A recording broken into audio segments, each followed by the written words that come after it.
Welcome to Basic Brewing Video. I'm James Spencer. I'm Steve Wilkes. You know, last time we were on the show, you made an ESB that was just out of this world, and I was inspired. I wanted to try something similar, but you know, I've been playing with rye and making low gravity beers that are tasty and satisfying because of the body that rye brings to the beer. So I thought that I would do my attempt at an ESB and my attempt at a porter using rye to boost the gravity, or not boost the gravity, lower the gravity, boost the mouthfeel, and have something satisfying. So why don't you, and we don't have our little bottle opener out here. Yep. Our Basic Brewing bottle opener. Why don't you open the ESB or the Pale Ale, and I will tell you how I made it. Behold the Pale Ale. That was one of my favorite Clint Eastwood movies.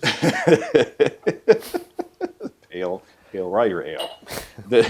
Well, no Pale Rider. We can do this all day, folks. That's right, and we probably will.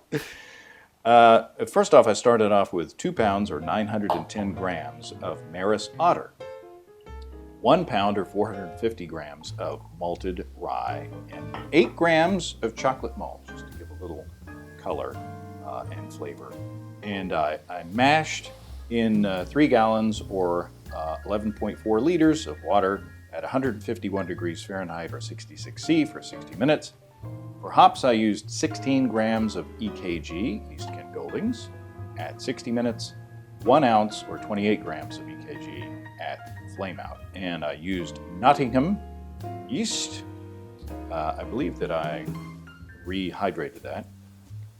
And the original gravity, and I fermented in our little 3-gallon hardware store plastic jug.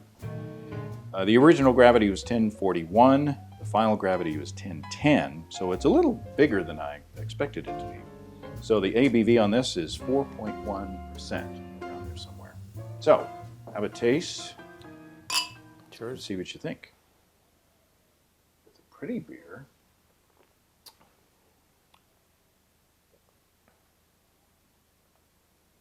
Nice lace. The question is, does the character of the Maris Otter come through? You get a grainy Maris Otter character. I do, but I also get quite a bit of rye. And so it's a very good beer, and it's ESB-esque. But that's okay, because you know you're getting that giant mouthfeel. Is rye ever used in an ESB if we were like brewing to style? No, I don't think so. Yeah. So I mean, I've never heard of it, but what's nice about this again is it's this whole crusade that you're on, which I appreciate, of lowering alcohol, lowering calories, but still having a really satisfying beer. So does this taste exactly like a traditional ESB? No, it really doesn't. No. But it tastes really good, and it has that ESB-esque. You know, it's right in the ballpark there. It's right where it's supposed to be, and it's the rye that changes it. Yeah. But it's not a bad change. It's perfectly okay. Yeah, and we took it over to share with our friends Desiree and Dave at High Gravity in Tulsa. And I think, what did Dave say? Did he say it was more like a bitter than an ESB? More of an English bitter? Yeah, I think he did, yeah.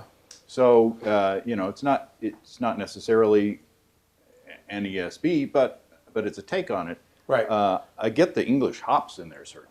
Yes. I mean, it's an English-style beer. It's an English bitter at some level, whether it's ordinary or extra special. It's an English bitter that's got some rye in it. And then lowered down the, you know, you've held, of course, at 4%, but what's an ESB is still a little bit bigger than that normally. Yeah. So it's kind of the ordinary bitter range. Right. It's not as low as I wanted. I don't get any green apple. We can be thankful of that. But it's got a good English yeast character. It's got the English hops. I get a little bit of the Maris Otter. I get a little bit of a kind of a bready, toasty character in there. And, 8 grams of chocolate malt is not much. It's literally a pinch of chocolate malt. Yeah. But I wanted a little bit of a darker color. That's the most surprising ingredient to me in it. And I don't think I taste any chocolate malt. No. If I do, it's completely suggested. Right. Maybe it would be fun to go back and make this. Maybe I could make it. Yeah. And add some Victory or some, what's the other, biscuit. Kind of pop that little British bread thing Right. a little bit harder against the rind. Just see. I mean, I don't know if it would make a difference or not. But I do get the Maris Otter in there, and those who know me know that I really like Maris Otter. It's my base malt. And so I definitely get the graininess. Yeah. So it's tasty, not necessarily as ESB-ish as I was wanting, but I think it's a success. I would drink that. Absolutely. I think I would drink that. I would not throw this out of bed for eating crackers. You might have to get out of bed after you drink it, but we're older. That's true. Maybe 3 or 4 times. So let's look in the Basic Brewing Brewer's Logbook. By the way, I filled this one up, so there are 50 batches of beer now listed in this thing. And you can see there's a table of contents in the front where you can actually look up all the batches of beer. Oh, my goodness. Okay, shameless plug over. Why don't you open the porter? Now, this is a low-gravity porter. So I started off with, another 2-gallon or 7.5-liter batch.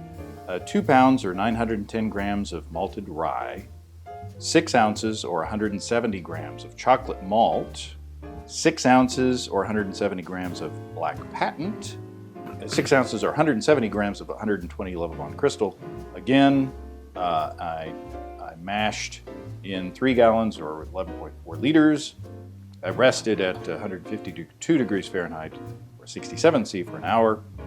14 grams of EKG for 60 minutes, 14 grams of EKG 10 minutes, Nottingham yeast, and I fermented in the jug again. Started off at 1039, ended at 1020. So, and 2.5% alcohol. So the 2 pounds of malted rye and 1.5 pounds of specialty malts. Yeah. So it's not low calorie because it ended at 1020. Right. I figured it's like 133 calories for a 12-ounce serving. So it's not low calorie, but it is low alcohol, 2.5%. So what do you think of this one? I think it's great, and I think it's more like a traditional porter than this was like a traditional ESB. Mm-hmm. So the rye doesn't. I guess there's just so many flavors, so many layers of flavors going on, that the rye doesn't particularly stand out. Though I can taste it. Mm-hmm. I can certainly tell there's rye in this. Now, I've done some blind tasting with some people. Stevie Wonder? You knew that was going to happen. Yeah. He loved it. He loved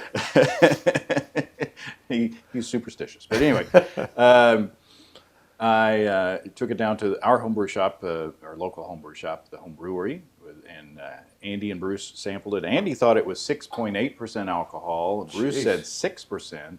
Yeah. And I think that Desiree and Dave thought it was more like 5% alcohol. So I think that the robustness, the bigness of the body, and the robustness of the dark grains, I think, kind of gives you the impression that it's bigger in alcohol than it actually is. I think that you're absolutely right about that.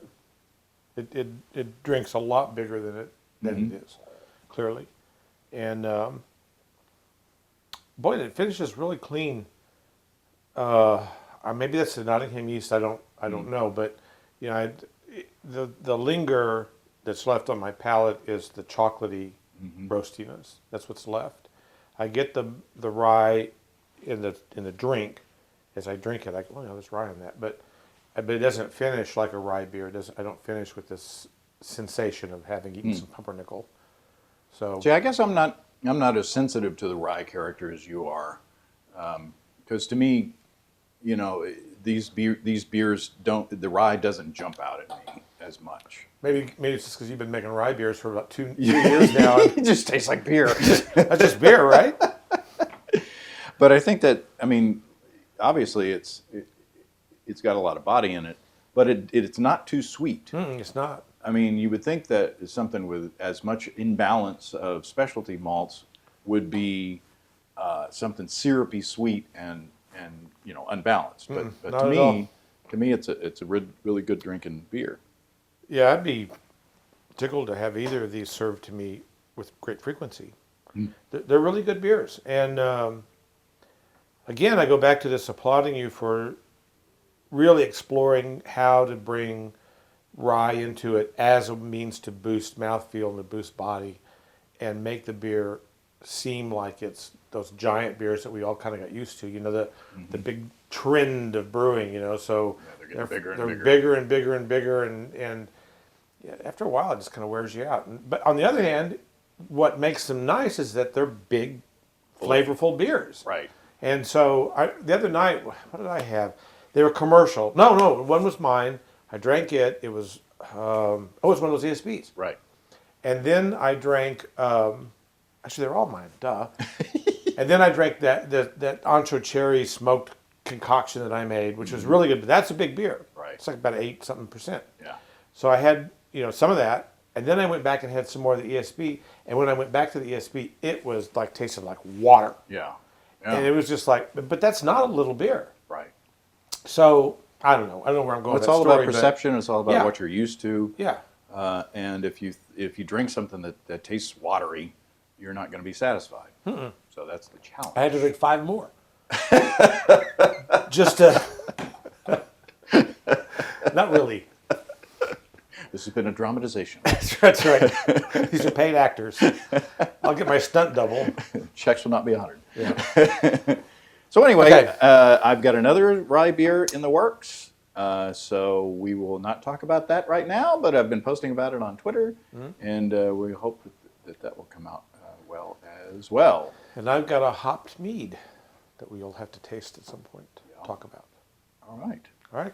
Well, welcome back. Thanks. Cheers. Happy 4th of July. I think this is going to be on the 4th of July. Happy 4th of July. Yeah. Cheers, everybody. Cheers. Happy birthday, America.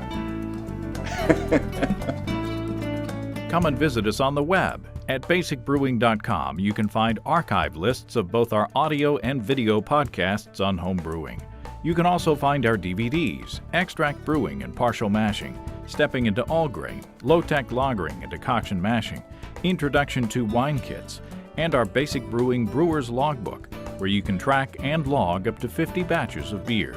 Drop us a line. We'd love to hear from you. Write to James at basicbrewing.com, Steve at basicbrewing.com, or just use the contact form on basicbrewing.com. Very nice. Tasty.